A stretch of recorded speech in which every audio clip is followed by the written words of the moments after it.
Today I'm going to be talking about chapters 7 and 8 from the book. In chapter 7, it really teaches us how to gather our materials and what we might use to gather these materials. So the book gives a point to use our own experiences because we usually convey our point meaningfully and it brings the speech to life. Also gets the audience interested in what you're talking about whenever you can use an experience of your own. There are details of library resources such as librarians, the catalog, and reference works. The book gives this because it tells us that the library is a really good place to find materials for our speeches because we know that they're high quality and we can always ask the librarians for help. We can search on the catalog if our book is there, if it's already been checked out, and reference works such as encyclopedias and different things like that.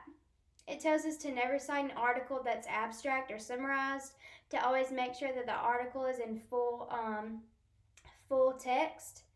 There are virtual libraries if you don't have a library near you, which will help you find high quality sources that you would be able to find in an actual library.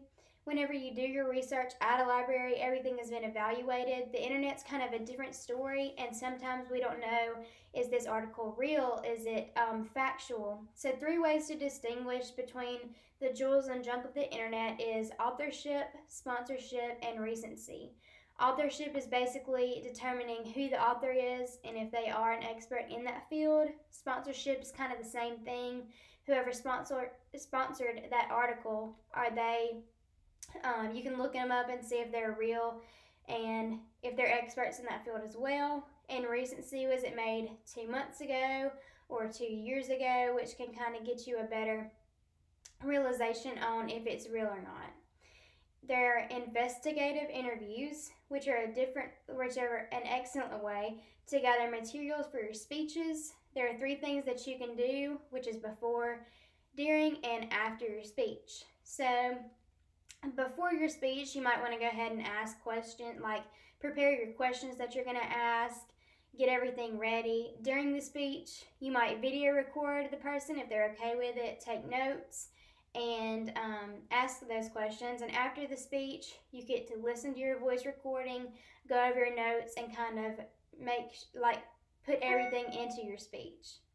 It tells us to start early, to make a preliminary biography, and to take notes carefully whenever we are gathering materials for our speech. In chapter 8, it shows us how to support our ideas. So it tells us to get the audience involved and to use examples. There are 3 different examples that people might use in a speech: brief examples, extended examples, and hypothetical examples.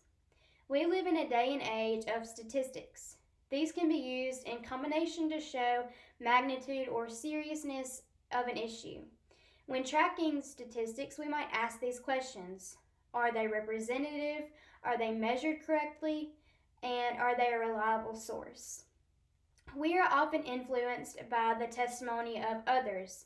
There are 2 types of testimony: expert testimony, which just refers on people who are experts in their field, and peer testimony, which is people that we know that have had experience firsthand in the topic that we're talking about. And in chapter 8, it also tells us how to cite orally, which is very important to know that we aren't plagiarizing and that we're doing it the correct way. These are what I learned in chapters 7 and 8, and thank you.